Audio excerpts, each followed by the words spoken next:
been a long time, and it's the holidays. And what makes it a little bit more difficult, it's a COVID Christmas. Someone needs to write a song about that. So today we're going to do something special, which I haven't done before for videos, is we're going to do Osso Buco, which are veal shanks. And obviously before I start talking, I have to introduce you to some nice Cabernet. This is a 2018 Turnbull, and Turnbull's been turning out some no pun, turning out some really good Cabernets, especially their reserve wines. I've been rated all up into the high 90s by many different publications. So this is a pure Cabernet. I won't describe it for you because it'll just make you feel bad. First thing you need to do is go to your butcher. And what I did is, we'll come on over here. The butcher actually took a whole veal shank and cut it up for me. 2 different shanks. And you get yourself 4 or 5 shanks, depending on how many people you're going to serve. And then you get yourself a Dutch oven. And we put some butter in the Dutch oven. And the first thing we're going to do is we're going to bread these veal shanks. Then we're going to braise them a little bit in here. We're going to fry them up, get them nice and golden brown, and then take them out and set them aside. And that'll be step 1. So let's get to it. Take our first shank.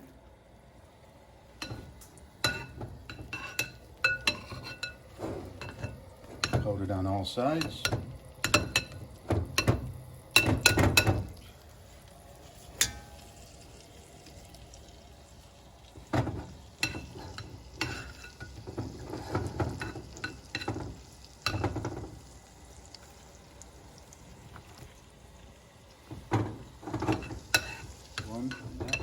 Make sure that you put salt and pepper in your flour. Doesn't have to be a lot, but it should be enough so you can taste it. And there's our last one. So we're going to keep turning these as they start to brown. Okay, they've been cooking for a few minutes. Now we're going to flip them over. You can see they're just starting to brown nice. They're slippery little devils.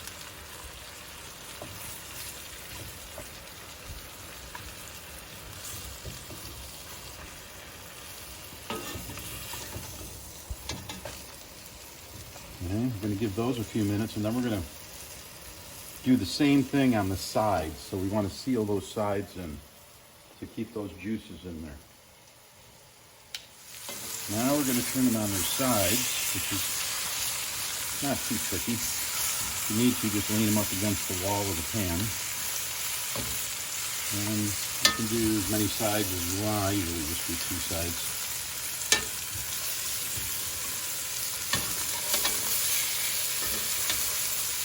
If you run out of butter on the bottom, you take a little olive oil. Just put a little bit of olive oil in there. You're going to need more anyway.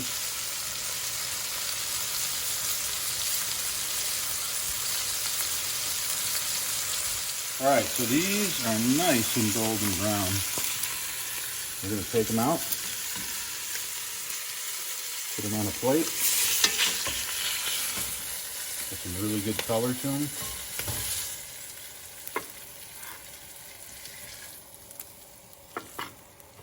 All right, we're just going to let those rest.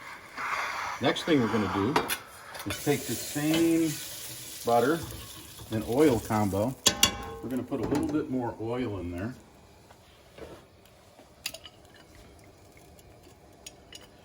Now we're going to cook up our vegetables. So we have 2 carrots, minced. We have 1 onion, minced.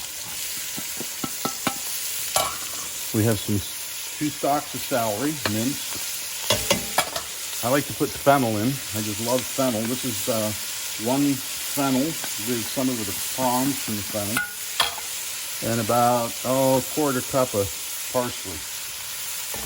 I'm going to stir that around.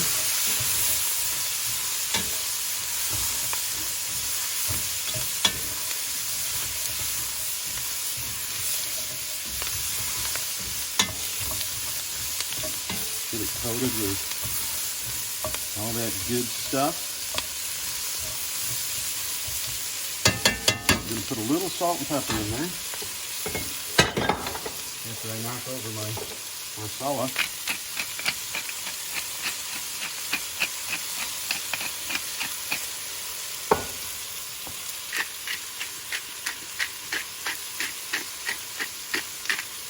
Now, before I do anything else, what I've done is I've taken 2 heads of garlic, and I'm going to take this garlic and I'm just going to, I cut it in half. I'm going to place it right in there for the time being. It'll pretty much fall apart later. All right.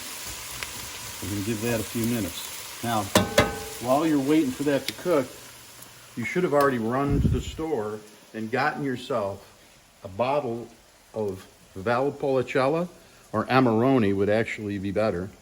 This is an Italian wine made from some special grapes out of Italy. I think I talked about a Valpolicella before in one of my other videos.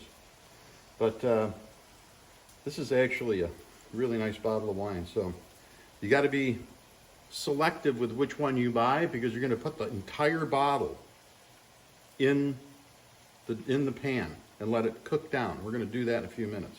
Got to let those vegetables cook a little bit though. I'm going to open this up. So I've been stirring this, and while we were gone, and you can do this in the middle of the cooking or right in the beginning, I put some lemon zest in, the whole lemon, and 2 or 3 bay leaves. But now we're ready. It's got a nice aroma to it. So now we're going to go back. We're going to take our veal shanks. I like to put the big part of the bone down. I'm going to nestle that right in there. And over here. Put that one in there. Here. And on the last itty bitty one, we'll stick right in the middle. Okay, now we're going to have the fun part, which is we're going to take our wine and we're going to dump the whole bottle in here.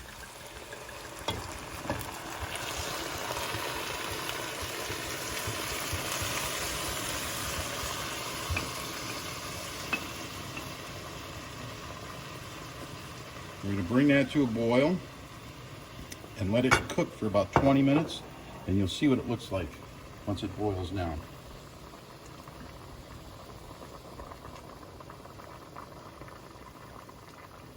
So there's a couple things you can do while this is cooking down. The first is drink some more wine. And the other is we're going to put some tomatoes in here, or Carmelina. Peeled tomatoes. I think I've talked to everybody about this before. This is a 28-ounce can. We're just going to take them out of the can, dump them in here. I have some Parmesan rind, which I put in all my sauces. So we're going to take this piece of Parmesan rind, get that ready. We have some beef broth that just get at the store, a nice organic. We're going to use about half of this. And then we're going to preheat our oven to about 250 to 275. Because after everything is in here, we're going to move it to the oven, and we're going to let it cook for 2-3 hours. Just let everything get nice and tender. So that's what we're going to do next.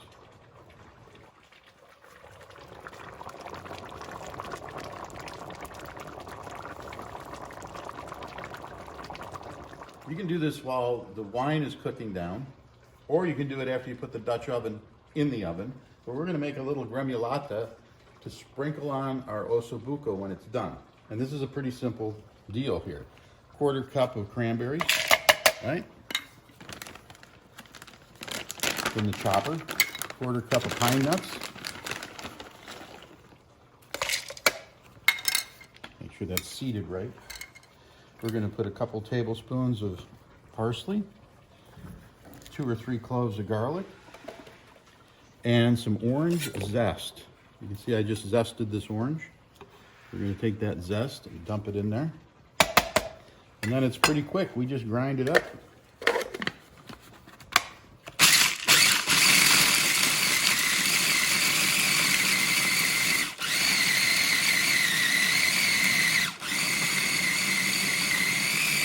Voila. Now I'm just going to stick that in the fridge and just let it chill. All right, so I think we're ready to finish this thing off. You can see how nice and thick that wine got with all the vegetables in there. It's cooked down quite a bit. It's nice and picked up some of the flour from the meat. So now what we're going to do, we're going to dump our tomatoes in.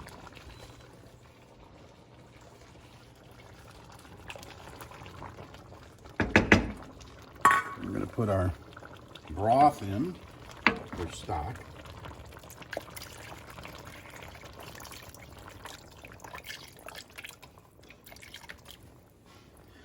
We're going to put our Parmesan rind in. This is the edge of the Parmesan cheese. You can, even if you buy your Parmesan at Costco or one of the stores, you want to save that rind because this is really good for stuff like this. It gives it a nice Italian flavor. So we're just going to mix all this together.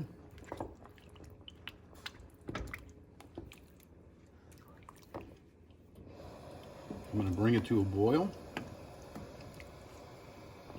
It should only take a minute or two.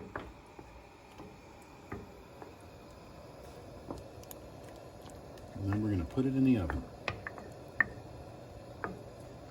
All right, it's boiling. We're going to shut the heat off, put our top on, and we're going to bring it to the oven. Oh, babe, make sure you got a good grip on it because it's pretty heavy. Combined with the weight of the Dutch oven and everything that's in it. You want to put it right in the middle. All right, set your timer for 2.5 hours. If you want to cook this faster, you can go to 375. It's only about an hour and a half. But I like to give it a low, slow cook. And then we'll check it out. Can't wait to eat it. We just took this out of the oven. We're going to take a look at it and see what it looks like. Oh dear. I think that looks pretty good. Falling off the bone. Now when we take this out, I'll show you what we do when we take the shanks, veal shanks out. We're going to cook this down a little bit more. Then put it on a little bit of better rice. Okay, so I made my risotto. It's a very simple risotto. Some garlic, shallot, chicken broth, and a little bit of saffron, salt. That's it. Don't want to overdo this, the risotto because the sauce is the star here. So we're going to take a piece of this. We're going to put it right on the bed of risotto. Like that. Oh, jeez. We'll stir this up a little bit. Oh, there's a head of garlic in there. And then we're just going to cover it with a little bit of that. And there you go. Obviously you can clean the plate up, but oh, I'll do one more thing.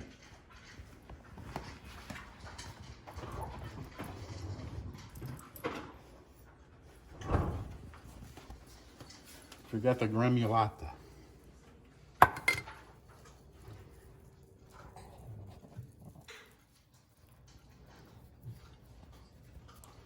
Huh? Buon appetit.